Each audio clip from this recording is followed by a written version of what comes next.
Hi guys, welcome back to my channel. मैं हूं स्वीटी और आप देख रहे हो स्पार्कलिंग सोल्स। आज के इस वीडियो में मैं आपके साथ एक बहुत खूबसूरत सी सक्सेस स्टोरी शेयर करूंगी। ये सक्सेस स्टोरी ना प्रियंका की है और आई एम श्योर जब आप इस सक्सेस स्टोरी को सुनोगे ना तो आपके फेस पे भी बहुत अच्छी स्माइल आने वाली है, जैसी अभी मेरे फेस पे आ रही है। ये सक्सेस स्टोरी हमें ये बताती है जब हम यूनिवर्स की बात मानते हैं, खुद को उसके साथ अलाइन करते हैं ना और सही एक्शंस लेते हैं, अपने दिल की आवाज़ सुनते हैं बिना किसी सोच के, बिना किसी शंका के, बिना कोई डाउट किए हुए, तो कैसे ना बहुत बड़ी से बड़ी चीज़ें भी हमारी लाइफ में बहुत आसानी से मैनिफेस्ट हो जाती है। इस सक्सेस स्टोरी में जो लड़की है प्रियंका, वो कुछ समय पहले ही एक टॉक्सिक रिलेशनशिप से बाहर निकली थी और उसने डिसाइड कर लिया था कि अब यहाँ से जो मेरी लाइफ आगे शुरू होगी ना, अब मैं पूरी तरह अपनी वैल्यू करूँगी, सेल्फ लव की प्रैक्टिस करूँगी, मेडिटेशन करूँगी, यूनिवर्स को खुद के साथ अलाइन करूँगी और अपनी लाइफ में अब इतने टाइम से जो जो चीज़ें मैंने मैनिफेस्ट नहीं की थी, अपने ऊपर ध्यान दूंगी, अपने करियर पे ध्यान दूंगी। और जैसे ही वो सारी चीज़ें डिसाइड करती है, पावरफुल प्रोसेस करने लग जाती है, पॉजिटिव रहती है, अच्छा खाती है, अपनी बॉडी से प्यार करने लग जाती है, अपने आप से प्यार करने लग जाती है ना, तो ऐसे ही एक दिन मेडिटेशन में बैठे बैठे ना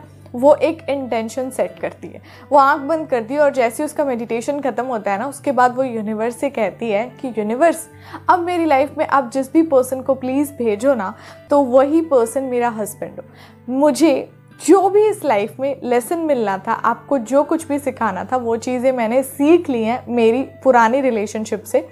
अब मुझे पता चल चुका है कि मुझे खुद से कितना प्यार करना चाहिए, अपनी वैल्यू करनी चाहिए, खुद के ऊपर ध्यान देना चाहिए और कभी भी नेगेटिव बातों को नहीं सोचना चाहिए, क्योंकि वो चीज़ें हमारी लाइफ को बहुत अफेक्ट करती हैं।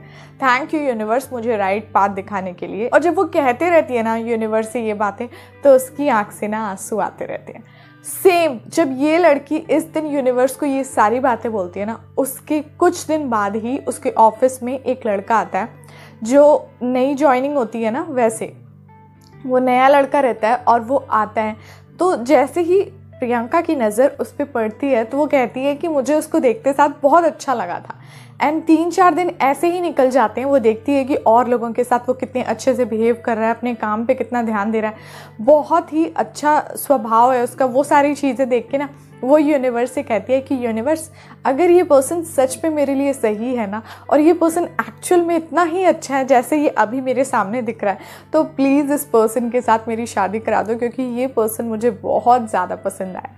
इस तरह से वो यूनिवर्स को कह देती है। ऐसे ही कहने के बाद ना कुछ टाइम निकल जाता है एंड वो लड़का वैसे ही रहता है। तो कई बार ऐसा नहीं होता है कि हम साथ में लंच करते रहते हैं। प्रियंका लंच करते रहती है अपनी फ्रेंड्स और अपनी ऑफिस की और जो लड़कियां उनके साथ। तो वो देखती है कि वो पर्सन सामने से गुजरा है। तो जैसे ही वो पर्सन सामने से गुजरा तो उसने अपनी फ्रेंड्स वगैरह के सामने कह दिया कि देखना, इस पर्सन से ही मेरी शादी हो जाएगी। तो वो जितनी लड़कियां रहती है ना, वो प्रियंका की तरफ देख के कहती है कि तुम क्या पागल हो गई हो, तुमने आज तक तो किसी के लिए ऐसी बातें नहीं की, अभी इस पर्सन को तुमने जाना भी नहीं है, एक बार भी बात नहीं की और तुम ऐसे कह रही हो। तो प्रियंका कहती है कि हाँ, मुझे ऐसा लगता है। अब यहाँ से स्टोरी शुरू होती है। जब उस लड़की ने वो सारी बातें, मतलब अपनी फ्रेंड्स के आगे सारी बातें कही, उसके कुछ दिन के बाद जब वो मेडिटेशन में बैठी थी ना, तो उसके मन के अंदर एक आवाज़ आने लगी। वो आवाज़ उससे कह रही थी कि उस पर्सन की तरफ ध्यान मत दो, पूरी तरह अपना ध्यान हटा लो उस पर्सन से। तुम जो चीज़ें मैनिफेस्ट कर रही थी, मनी और अपनी जॉब में प्रमोशन, उन सारी चीज़ों पे ध्यान दो, अपने ऊपर फोकस करो, अपनी बॉडी पे फोकस करो, अपनी सेल्फ लव की प्रैक्टिस करो। एक दिन जैसे ही वो मेडिटेशन करके उठी, होता नहीं है कि हमारे अंदर एक आवाज़ है, हमसे कुछ कहता रहता है हमारा मन कि ये करो, नहीं वैसे नहीं करना, उन चीज़ों पे ध्यान मत दो। सेम ऐसे ही प्रियंका को कुछ दिन ऐसे ही लगने लग गया। तो उसने डिसाइड कर लिया कि ओके यूनिवर्स, अब मैं इन बातों पे बिल्कुल भी ध्यान नहीं दूंगी, अपने काम में लग जाऊंगी। जैसे ही उसने ये सारी चीज़ें करना शुरू की, यहीं से उसकी लाइफ में एक बहुत अमेजिंग चेंज आने लग गया। यहाँ से जैसे ही उसने ये सारी चीज़ों पे अपना ध्यान हटा के, उस लड़के से अपना ध्यान हटा के अपने पूरे काम पे, जबकि वो ऑफिस में ही था, पूरी तरह काम पे, अपनी सारी काम में अपना ध्यान लगाने लगी। कुछ टाइम बाद किसी काम से रिलेटेड ही उस लड़के ने प्रियंका को फ़ोन किया। फ़ोन करने के बाद थोड़े दिनों तक तो ऑफिस से रिलेटेड बातें होते रहीं। धीरे धीरे 1 महीना ऐसे ही बीत गया। उसके बाद उस लड़के से प्रियंका की बहुत अच्छे से बात होने लग गई। ऐसे करते करते बातचीत होते होते वो दोनों मिले, बात थोड़ी आगे बढ़ी और जिस दिन उस लड़के ने फ़ोन किया था उसके 3 महीने बाद सेम उसी डेट को उन दोनों ने डिसाइड किया कि अब हम दोनों को शादी कर लेनी चाहिए। इतनी जल्दी सब कुछ हो गया एंड अब वो प्लान कर रहे हैं कि उनकी शादी कहाँ पे होनी है, वो कहाँ शादी करने वाले हैं, कौन कौन लोग आ रहे हैं, ये सारी चीज़ों की वो प्लानिंग कर रहे हैं। जो चीज़ें प्रियंका ने कभी नहीं सोचा था वो अपनी पॉजिटिव एनर्जी में अपने करियर पे दे रही थी, अपनी सेल्फ लव की प्रैक्टिस में दे रही थी, अपने आप को यूनिवर्स से अलाइन करने में पूरी तरह लगी हुई थी। पर यूनिवर्स उसकी लाइफ में प्लानिंग बहुत पहले ही कर चुके थे।